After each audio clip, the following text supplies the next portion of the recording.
Estamos aqui com mais um podcast, videocast do Portal do Hoteleiro e com o prazer de receber você, Luana Alves Nogueira, você que é executiva da Alagev, uma entidade que tem uma presença extraordinária no mercado de viagens, turismo e eventos, representando todas as expectativas, necessidades que o mercado de viagens corporativas, viagens de negócio, propicia, né, em relação aos fornecedores, e em particular aqui o nosso interesse é pensar na hotelaria, na hospitalidade. Seja bem-vinda.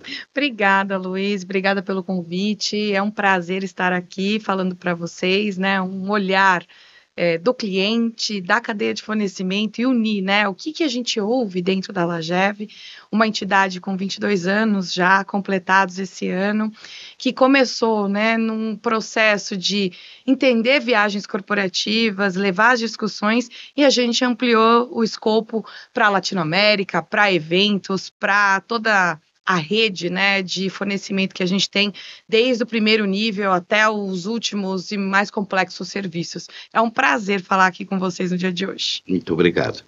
Luana, eu quero perguntar para você de início, como é que você definiria, né, o principal diferencial competitivo de um hotel, pensando no que diz respeito a evento corporativo.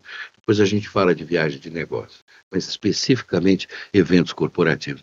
O que é essencial para um hotel atender com qualidade e excelência um evento corporativo? Vamos lá. Bom, eventos corporativos é um mundo, né? A gente tem desde mini meetings até grandes congressos, convenções, em estruturas muito mais amplas, né? Quando a gente fala de captação de pessoas e envolvimento dentro da área, né, da hospitalidade. Então, o que eu vejo hoje dentro das nossas discussões na Alagev é uma necessidade de casamento ideal entre o objetivo do cliente com os objetivos do evento em si implantados dentro do hotel. Então, a gente passa por vários cenários, né? Desde que a gente tenha a capacidade técnica de implantação desse evento, as modalidades que são possíveis de aplicar dentro de espaços fechados e espaços abertos, a diversidade e a flexibilidade do hoteleiro em entrar, mergulhar de cabeça na criatividade do cliente, porque quando a gente fala de resultado do evento, não é só o objetivo tático principal, né, que fazer uma convenção de vendas, mas é envolver aquele público dentro do storytelling do evento, a ponto de que ele tenha ali o objetivo tático aplicado, mas também a experiência do participante atingida de uma forma mais ampla. Então, a gente fala desde da união, da estratégia do evento com o AIB, com a parte da recepção, da hospitalidade, da implantação mesmo do evento. Se for um evento fechado, dentro de espaços amplos, né, de grandes plenárias, por exemplo, a ambientação, como a gente consegue modular esses espaços, como a gente consegue levar também novas ideias de implementação e implantação dentro do próprio espaço, o audiovisual, a sonorização, para que a gente tenha uma visão muito mais imersiva. Eu acho que hoje a expectativa, né, de um contratante de evento está muito nisso. O quanto que eu posso ser flexível, o quanto que eu posso criar, o quanto que eu posso implantar cenários diferentes e módulos diferentes. Então, a hotelaria ela precisa estar muito próxima do cliente para entender e construir com o cliente esses espaços, né? Então, a gente fala do storytelling do evento desde o começo. Então, a participação da organização vai falar da trilha de comunicação, vai falar do próprio objetivo do evento, mas quando se tem esse evento implantado aqui, ele precisa ter todos os pormenores mapeados e que a implantação seja realmente de acordo com o objetivo do cliente. Eu acho que eu penso muito nisso, como criar melhor e como dar voz para o cliente na hora da implantação. Eu acho que esse é o principal ponto para mim. Sim. E a gente faz também toda a organização, né, a linha de comunicação do cliente para que o participante viva o evento até o final. Então, quando um participante ou um CEO entra numa plenária para dar uma palestra, o participante ele precisa estar muito imerso naquele cenário, a ponto de ele capturar todas as informações e não se dispersar.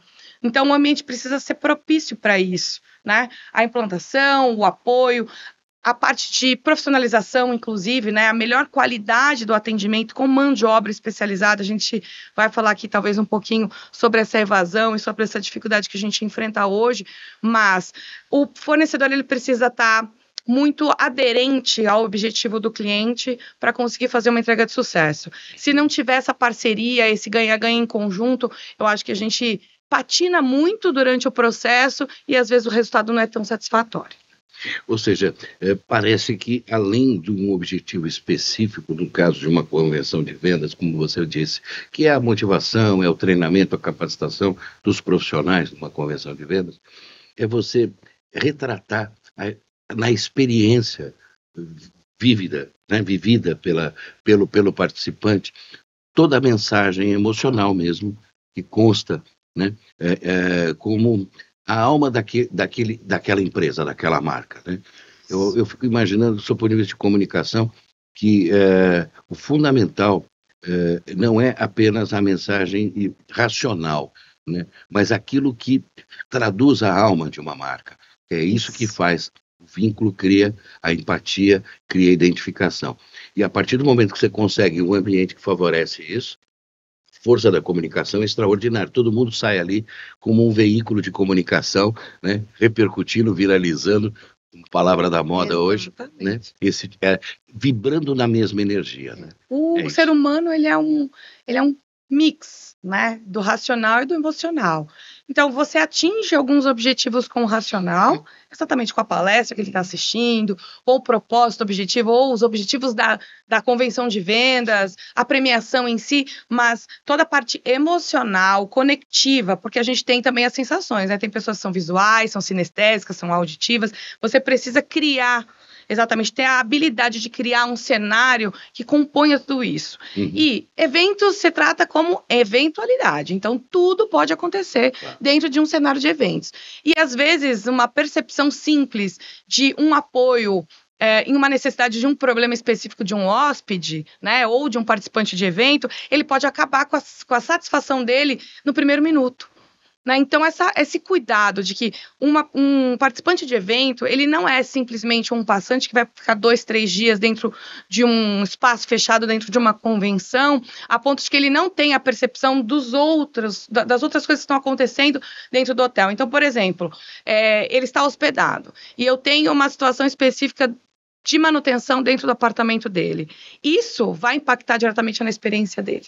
Com certeza. Então, a velocidade que se resolvem os problemas dentro de um evento, e considerando também grandes públicos, né, que são muito mais dificultosos de tratar, né, imagina uma convenção para 5.000 pessoas e você ter eventualidades para tratar em X% daquelas 5.000 pessoas. Então, a velocidade, a empatia e o cuidado com que você tem para resolver inúmeros problemas, que pode ser, inclusive, algo que não está diretamente ligado à implantação do evento. Pode estar diretamente implicado dentro da manutenção do hotel. Sim, o ar-condicionado. Né? Exato. Se está muito frio, se está muito quente. Né? Também essa é uma discussão completa. Então, o cuidado, quando a gente fala de colocar um participante ou mesmo um contratante de evento dentro do espaço, a gente passa por várias características que são intrínsecas ao relacionamento humano, né? Forma de tratar, a forma de ouvir, a escuta na hora de que está acontecendo algo que precisa ser resolvido, a velocidade, o cuidado para tratar aquilo, a empatia para tratar aquilo também impacta diretamente na percepção. E assim, evento e eventualidade acontece todos os dias, e quem sabe fazer evento faz ao vivo, não é? É isso aí.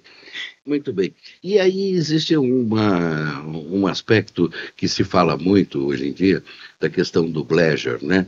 Quando você faz uma viagem a negócios, um evento, participa de um evento corporativo, uma viagem para um evento corporativo, diz que o pleasure é uma maneira de você complementar essa experiência do participante, né? Isso acontece, até que ponto isso não dispersa o objetivo? Como é que isso se integra efetivamente a consecução da mensagem ser transmitida na sua plenitude? Eu acredito que ele une, né? Uhum. Principalmente quando ele não dispersa, ele traz novas possibilidades. Ah, entendi. Então, um exemplo, todo mundo tem uma necessidade de conhecer um destino diferente, né? Viagens e eventos hoje funcionam como motor de atração e retenção de pessoas dentro das suas corporações.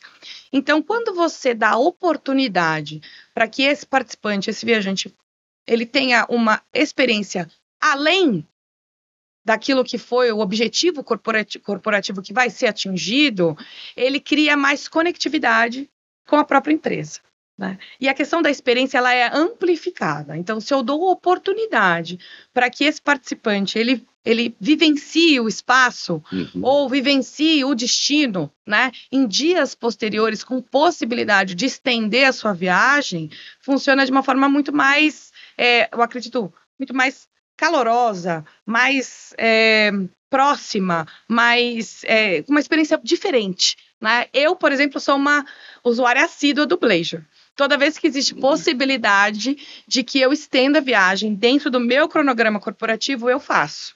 Então, eu fui para uma viagem agora, recente, fui para uma feira internacional na Alemanha e eu estendi 2 dias no ponto de conexão onde eu iria fazer a conexão para voltar ao Brasil. Então, eu tive a oportunidade de vivenciar mais uma vez uma experiência de que possivelmente eu já atravessei o oceano, por que eu não posso estender 1, 2 dias para viver a imersão num outro lugar, né? Claro. Existe sim uma preocupação das corporações em relação à responsabilidade civil corporativa nessas extensões, mas a gente tem aí uma série de aparatos, né, que dão subsídio para que a gente continue, né, a questão da segurança do viajante. Por exemplo, seguro viagem? Seguro viagem. Então, o seguro viagem, ele precisa ser emitido da data de início da viagem, dentro do seu ponto de origem, até o seu ponto de retorno para o ponto de origem. Não é o tempo que eu estarei fora, né, do Brasil ou em outro destino.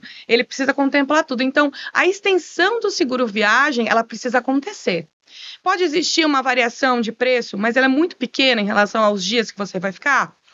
Você pode criar um processo de compensação financeiro com a empresa, a ponto de você conseguir também cumprir com essa responsabilidade. Uma vez que existe a responsabilidade civil da corporação em cuidar desse funcionário pelo tempo de deslocamento dele, um ajuste simples em política de viagens e de eventos, é factível que você consiga cumprir com esse requisito, né? Então, eu vejo como um grande benefício, eu não vejo como algo que seja maléfico ou que crie, né, uma dispersão do principal objetivo. Valor, né? Ele agrega valor, porque você está dando oportunidade para aquele participante, para aquele funcionário, em viver outras coisas. Uma tendência inexorável agora. Eu acredito que sim, sem volta. Agora, eu queria saber de você, assim, em relação aos vários ramos de atividade que demandam realização de eventos, viagens, de negócios, né? São inúmeros, né? Existe a predominância de algum segmento em termos de volume de realização de eventos? Está correto dizer que o setor laboratórios farmacêuticos lideram o ranking na área médica de volume de eventos? Isso faz sentido? Depende. Quando a gente avalia, né, a quantidade de eventos e talvez o principal objetivo e o retorno do investimento para aquele evento, às vezes o mini meeting ele pode ser muito mais expressivo para determinada companhia e que tem que ter um cuidado muito maior, né, para ser realizado do que grandes convenções. Falando de segmentos em si, o varejo também tem muito dessa movimentação. Farma, por conta de lançamento de produto, também e a parte das tecnologias implantadas dentro dos produtos e como pulverizar esse conhecimento também tem sua parcela significativa, mas o agronegócio também tem um outro lado de muito fomento, principalmente para produtos, serviços, novas tecnologias, implantação de técnicas e novas tecnologias quando a gente fala de produção, quando a gente fala de defensor agrícola, quando a gente fala também de melhorias na produção, otimização de custos. Então, hoje a gente tem, dentro do Brasil, eu acredito que um cenário muito equilibrado. Se falava muito há 10, 15 anos atrás que a farma detinha, né, todo esse processo e esse fluxo muito mais concentrado, esse share muito maior. Mas hoje eu vejo, inclusive, que dependendo da estratégia, eu tenho eventos de grandes volumes pulverizados no varejo, no agronegócio, na área de farma, mas eu também vejo a questão da complexidade de o tamanho de resultados de investimentos em eventos menores, né, que muitas vezes podem não ser comparados com esses 3 segmentos. Né? Então, tecnologia, a parte de bancos, a parte de finanças também, muito aplicado aqui. Então, hoje a gente tem um pool, né, um share muito mais pulverizado, na minha opinião. Por mais que os grandes eventos, as grandes convenções ainda estejam concentradas nesses 3 segmentos. Agronegócio, farma e a parte de varejo. E essa sigla ESG, ela é de fato alguma coisa que vem ao encontro das expectativas das corporações no que diz respeito ao comportamento dos seus fornecedores, da cadeia de produção? Ou ela é um modismo que vai passar rapidinho? Não é um modismo que vai passar, talvez a sigla mude, porque os conceitos mudam, né? Mas a parte de preocupação ambiental, que era muito latente, inclusive se vê algumas iniciativas ainda, mas já vem com uma condição mais equilibrada e mais consistente ao longo dos anos. Essa discussão já aconteceu lá, Rio 92, e vem caminhando, inclusive com a incorporação de alguns outros ODSs da ONU, ao longo do caminho. A parte do meio ambiente, a gente tem que começar a ultrapassar a linha da compensação do carbono. Existe uma preocupação muito maior, inclusive, para a parte social, mas o que eu vejo aqui é a questão da governança, que é uma condição sine qua non para tudo. Né? Transparência, governança, ter processos coesos, ética nos negócios, né? Então, a governança, ela precisa existir para todos os outros segmentos coexistir, porque senão não existe sustentabilidade em nenhum dos níveis, nem ambiental, nem social e nem financeira. Então, eu não acho que é um modismo, talvez os conceitos mudem porque a nossa sociedade muda, a civilização mudou ao longo de milhares de anos, né, da humanidade, e assim, não veio para não existir, ela vem para ser madura. Ela tem níveis de maturidade e degraus que a gente precisa seguir, né? E às vezes a gente consegue mudar alguns conceitos conforme a nossa sociedade vai se reorganizando. Mas eu não vejo que é algo para terminar, para acabar, só vejo algo para evoluir, e a parte da governança, ela precisa existir para todo o resto coexistir. Senão eu não tenho mais como a gente tratar de negócio principal, né? Se eu não tenho ética dos negócios, como é que eu crio preços? Ou como é que eu levo para o meu cliente o conhecimento de que prazo de pagamento é nocivo? Qual que o prazo de pagamento é nocivo ou não é nocivo para o meu negócio?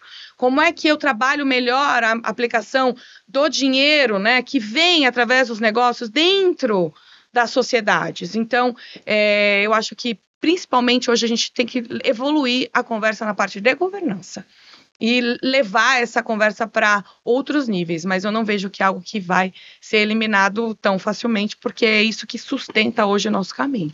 Fico até muito satisfeito com o seu comentário, porque a gente acredita piamente nessa linha, né, editorial, e temos trabalhado no Portal do Hoteleiro de maneira recorrente a questão da transparência, né, da questão ética, fundamental para que, como diz você, a gente tenha a sustentabilidade lato sensu, né? Não só a econômica, financeira, mas também a social e a ambiental. E levar o conhecimento, né, Luiz? Levar o conhecimento de como que funciona. Porque se o cliente não entende como funciona e quais são os riscos que são aplicados naquela relação de negócio, ele não consegue também levar para dentro das suas empresas esse conhecimento. Olha, o que hoje é um ponto crucial para uma negociação de um evento. Não é só a linha na planilha, não é só eu preciso entender a sustentabilidade, por que aquela proposta está sendo feita daquela forma? E como é que o comportamento do cliente pode me afetar? Prazo de pagamento de 180 dias, que é o que a gente discute hoje costumeiramente, né? Eu acho que é uma discussão que a gente tem que evoluir, porque ela precisa acabar, né? Ela não precisa continuar. Ela precisa... Quem é que ganha salário 2 vezes no ano? Pois é. 180 dias, exatamente isso, isso, né? não é? Então, como é que você garante que o seu negócio seja sustentável, sendo que nenhum outro segmento trabalha com esse tipo de prazo, essa elasticidade de prazo? Então, quando você coloca todas as condições na mesa, você tá falando para o cliente também que ele é responsável por aquilo. Ele é responsável pelo salário da governança, ele é responsável pela manutenção do hotel, ele é responsável pela iluminação, ele é responsável por tudo, pelo impacto social que ele faz dentro do ambiente que ele está colocando o seu evento, né? O impacto ambiental, o impacto social, o impacto financeiro. Então, se você coloca tudo as claras na mesa, é mais fácil de tomar decisão. E a tendência é esse prazo reduzir com o tempo? É uma discussão longa, né? Eu espero continuar levantando a bandeira da sustentabilidade financeira e do ganha-ganha para todo mundo, né? Se isso a gente vai conseguir um sucesso numa linha do tempo médio a longo prazo, eu espero que sim. Eu sou muito otimista, né? Fico pensando assim, diante de um assunto desse que é tão recorrente, que já vem crescendo em termos de prazo, né, ao longo do tempo, será que isso não é uma oportunidade do mercado financeiro, lançar linhas de crédito especializadas? Será que isto não demanda justamente a área bancária, a área financeira, a solução, do que a solução está, digamos assim, sobre os auspícios do fornecedor? Olha, é um assunto complicado, por quê? Porque o dinheiro custa.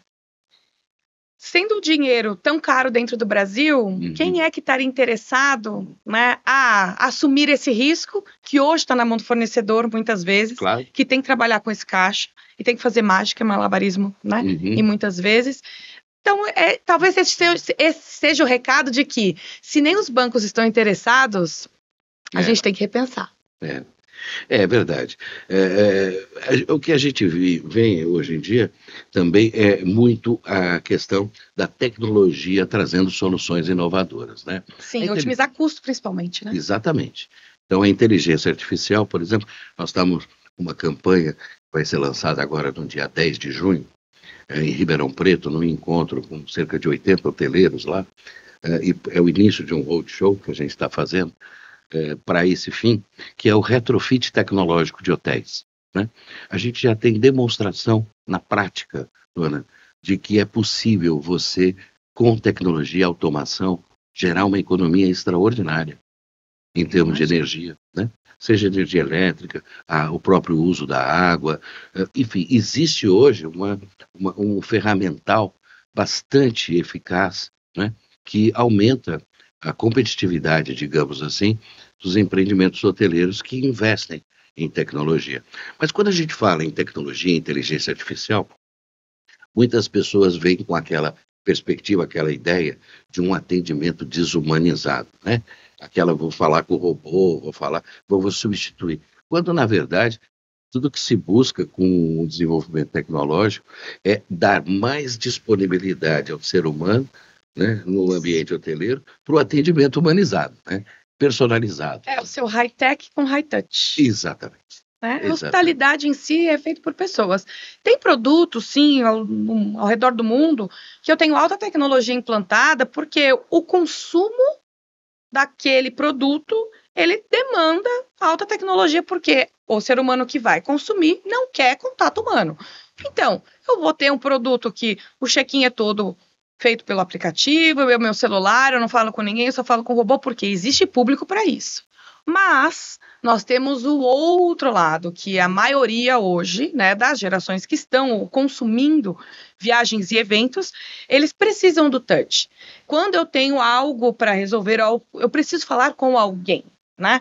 E a tecnologia, ela traz, primeiro, um equilíbrio de custos, né, para corresponder serviços cada vez mais, e o custo do dinheiro cada vez mais alto, né?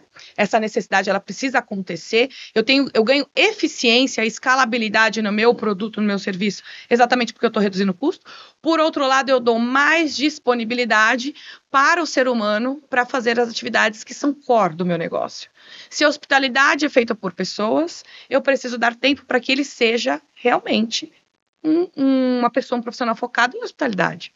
que eu tenho uma escutativa. Se eu não tenho tempo para escutar, eu não tenho como atender o hóspede. Exatamente. Né? Então, existe sim movimentos, eu acho que é assim, fundamental que exista tecnologia aplicada para que você consiga equilibrar exatamente os seus custos aqui. Por outro lado, eu dou mais autonomia em algumas tarefas para o hóspede, para o participante do evento.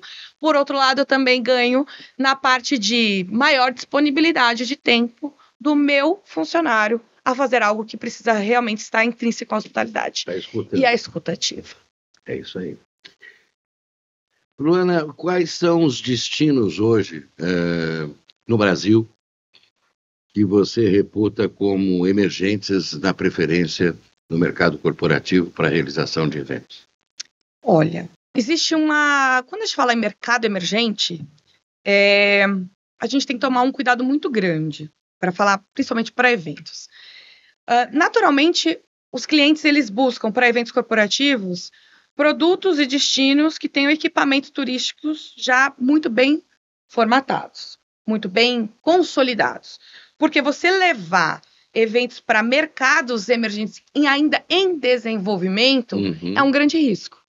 A gente tem um país com dimensão continental, uma falta de mão de obra especializada, pulverizada em diversas regiões no país. Por outro lado, a gente também tem uma dificuldade de deslocamento muito grande.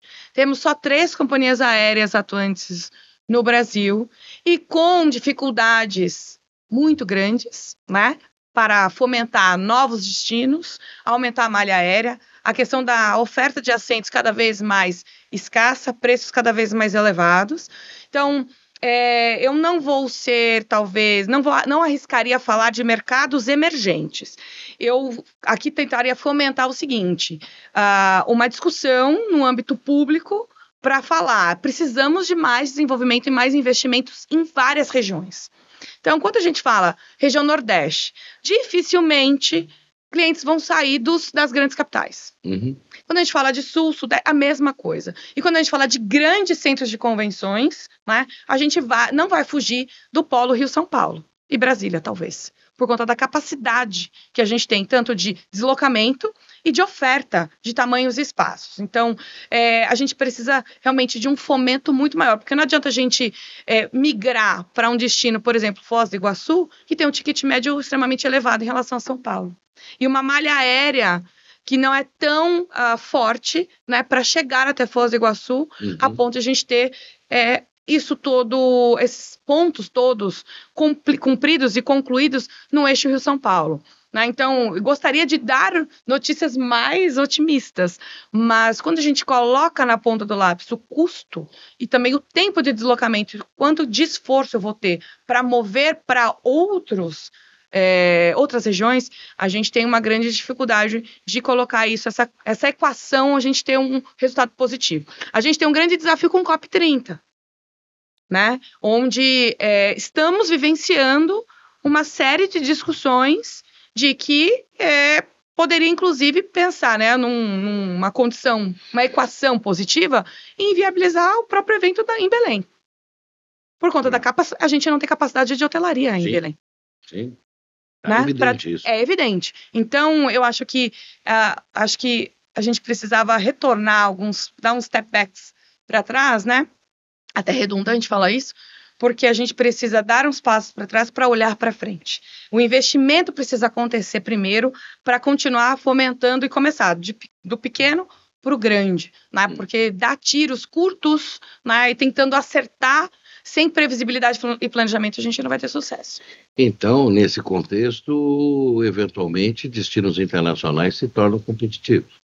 Destinos internacionais com ticket médios baixos se tornam altamente competitivos quando a gente vai falar E primeiro, já tem a atratividade de ser fora do Brasil. O preço concorre de igual para igual com o mercado brasileiro. O nível de serviço fora do Brasil, às vezes, ele está muito mais elevado do que o nível de serviço que a gente tem dentro, por conta também, inclusive, da evasão de mão de obra que a gente vivenciou dentro do nosso setor pós-pandemia. Então, destinos internacionais, Colômbia, por exemplo, ele concorre diretamente com o Brasil. para viagens de incentivo e eventos internacionais. Agora a gente está tendo uma visão, né, financeira, né, uma política pública financeira, incremento de IOF, que está batendo na porta aí, inclusive, que pode dificultar. O próprio câmbio dificulta. Mas destinos que têm um ticket médio baixo, ultimamente, hoje fora do Brasil, concorre diretamente com produtos no Nordeste. Agora, é impressionante que a gente tenha assistido um aumento significativo no ingresso de turistas estrangeiros no Brasil, né? Nesse último ano. Isso discuti semana passada com a Ficomércio, inclusive. Isso. Como é que você avalia esse comportamento de mercado? Bom, incentivo. Existe uma política pública de fomento do Brasil nos mercados internacionais que tem sido intensificada, né, com a última gestão aqui da Embratur. É factível, né? Nós somos um país de dimensões continentais, mais de 7 mil quilômetros de praias distribuídas em várias regiões totalmente diferentes. Temos Rio de Janeiro fomentando aí, com grandes eventos internacionais, também essa atratividade. São Paulo também fomentando a vinda de novos festivais para conseguir também atrair público, não só o interno brasileiro, mas o câmbio também facilita bastante. Quando a gente olha, né, o produto para o brasileiro, ele ficou caro, mas para o estrangeiro ele não é caro, né? É só dividir por 6, não é verdade? Exatamente. Quer dizer, o câmbio favorece esse crescimento. E você acredita na expansão da infraestrutura receptiva, surfando nessa onda? Sem dúvida alguma. A gente precisa também que a nossa estrutura receptiva alcance outros níveis, né? Um exemplo, idiomas em todas as placas de sinalização para destinos turísticos, por exemplo. Que a capacidade de mobilidade, Uber, 99 Táxi, próprios taxistas, eles precisam de um outro idioma. A gente precisa fomentar uma série de profissionalizações que a gente vê em outros países e a gente não vê no Brasil. Eu vejo que o receptivo tem grandes chances de ampliar, inclusive, a profissionalização nesse sentido, sem dúvida alguma. Pois é, quando a gente imagina o comportamento da economia no mundo cada vez mais tecnológico, automatizado, olhando para o agronegócio, para o setor primário da economia, setor secundário, a indústria, a gente não tem dúvida de que a robótica, a automação, a mecanização se impõe de uma maneira irreversível, né? Agora, como é que faz para gerar empregos, postos de trabalho e renda, se não através do setor de serviços? E nesse mercado, nesse ambiente, terceiro setor da economia, a atividade de viagens, não só a de lazer, né, mas a viagem, o turismo de saúde, o turismo pedagógico, o turismo de fortalecimento da agricultura familiar, enfim, ele propicia um país com a condição como o nosso, né, de continental e reconhecido como país de maior atrativo turístico natural pela ONU Turismo e 8º em atrativo cultural, uma oportunidade efetiva, né, de um modelo de desenvolvimento pautado num planejamento estratégico de viagem.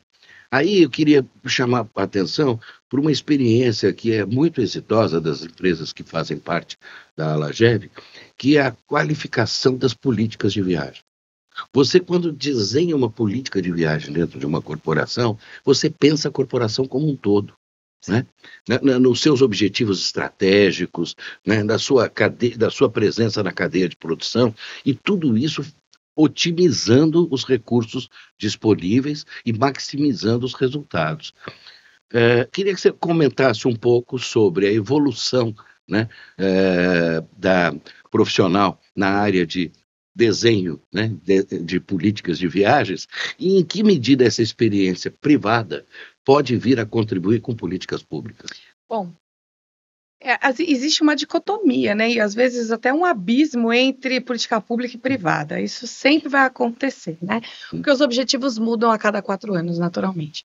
Mas a construção de políticas de viagens, né, que sejam realmente muito mais completas e que avaliem, né, o objetivo do negócio com o resultado da viagem e a satisfação do viajante, é a condição principal dessa construção. Autoconhecimento sobre a sua cultura empresarial, Porque uma política, ela não encaixa em todos os negócios. Isso é fato, né? Uma forma não serve para todos.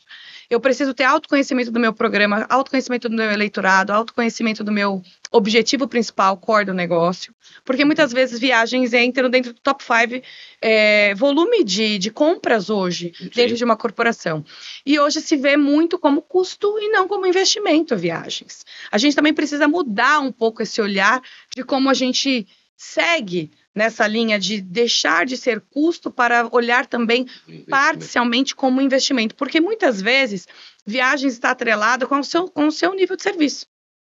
Um exemplo, uma empresa que vende produtos e serviços e que precisa de assistência técnica. Assistência técnica em níveis continentais no Brasil precisa de viagem, naturalmente. Então, você presta um serviço usando viagens como principal motor, principal objeto dessa prestação de serviço, e por outro lado você tem um retorno desse investimento por conta do contrato que você fechou com aquele cliente. Então, a maturidade também, ela precisa acontecer dentro de uma linha do tempo mais extensa. Política de viagens e programa de viagens não é gerenciado em tempos curtos. Ele precisa, no mínimo, de 24 meses para amadurecimento.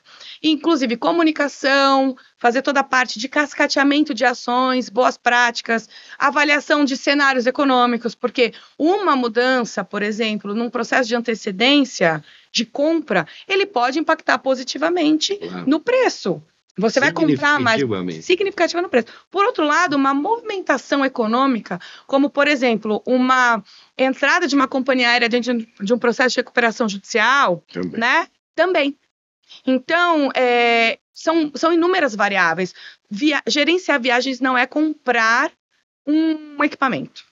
Gerenciar viagens é trabalhar com inúmeros itens dentro do seu portfólio, dentro da sua mesa, todos os dias, que mudam volatilmente todos os dias, todos os minutos. Então, precisamos de pessoas especialistas que tratem daquilo e que levem para suas companhias a importância de gerir viagens, não só pelo custo, mas olhando também todas as variáveis e olhando para o investimento.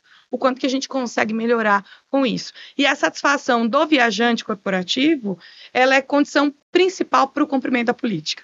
Porque se eu tenho um viajante insatisfeito, ele não vai cumprir a política. Claro. Ele vai desviar da política em todos os níveis. E aí a gente não pode olhar pelo leite derramado. A gente tem que prever o bom comportamento dele para continuar evoluindo dentro dos resultados das corporações, né? Mas a evasão de profissionais e a juniorização que a gente tem enfrentado no mercado de viagens corporativas também é uma condição muito crítica, na nossa opinião. A Alagev hoje tem um formato de promover discussões, promover também profissionalização para viagens e eventos a ponto de conseguir cumprir aí com algumas lacunas, né? Cobrir algumas lacunas que a gente tem visto. Então, a parte de governança, a parte de gestão de viagens, cursos para política de viagens, como gerenciar, indicadores. Lançamos, inclusive, por exemplo, tecnologia aplicada. Nós lançamos no LACT esse ano, né, em fevereiro, a DEA, que é uma gestora de viagens e eventos de bolso, sendo potencializada pela IA. Então, dentro do nosso site, ela aparece lá como uma figura, como uma pessoa, onde você coloca um prompt de pedido de ajuda e ela traz para você todo o conhecimento que você precisa para fazer determinada tarefa. Então, a gente precisa continuar fomentando a profissionalização dessas pessoas que vão comprar tanto viagens quanto eventos, para que a gente consiga aí ter também um futuro mais sustentável e que as nossas discussões sejam em níveis mais elevados. Não ficar mais focando, eu mudo a antecedência de 7 dias para 21 dias, ou eu olho estrategicamente o meu volume e consigo colocar 7 dias para uma situação e 21 dias para outra. Então eu consigo equilibrar. Por quê? Porque eu tenho maturidade para falar sobre aquele assunto. E a gente está precisando evoluir essas discussões no nível mais alto. Luana, para encerrar, foi um excelente papo, ficaria aqui mais 2 horas conversando. Mas eu gostaria de saber de você quais são as novidades que a Alagev traz hoje para os seus associados, né? E quais são a sua programação de eventos, cursos, o que vocês estão sempre muito na vanguarda em termos tecnológicos, quais são as novidades em relação a aplicativos, sites. Conta pra gente concluir esse papo. Maravilha. Nós lançamos um site novo recentemente, mudamos toda a plataforma, focado realmente em experiência do usuário. Os nossos associados hoje têm um site muito mais responsivo, muito mais dinâmico, fácil de encontrar todas as informações. Todo o nosso calendário de eventos está no site. E para o associado especificamente, a gente tem uma área do associado com uma série de vantagens e benefícios embedado dentro do site. Nós tivemos uma experiência de unificar as nossas comunicações e concentrar todas elas no site. Então, a gente tem a DEA, que é a inteligência artificial aplicada, já disponível no site, só se cadastrar, colocar um chatbot todo fomentado pelo Alagev Educa, todo o conteúdo que está sendo promovido dentro da inteligência artificial é produzido por nós, dentro do âmbito educacional, que é uma das verticais que a gente tem de profissionalização. Sim. Temos cursos online gratuitos e também com preços de ticket muito baixo para fomentar essa linha, essa trilha de conhecimento dos associados, e quem também não é associado pode entrar dentro da plataforma e conhecer um pouco mais, que é a Alagev Educa. Temos aí novos eventos surgindo, as reuniões globais com um formato totalmente diferenciado para foco em soluções.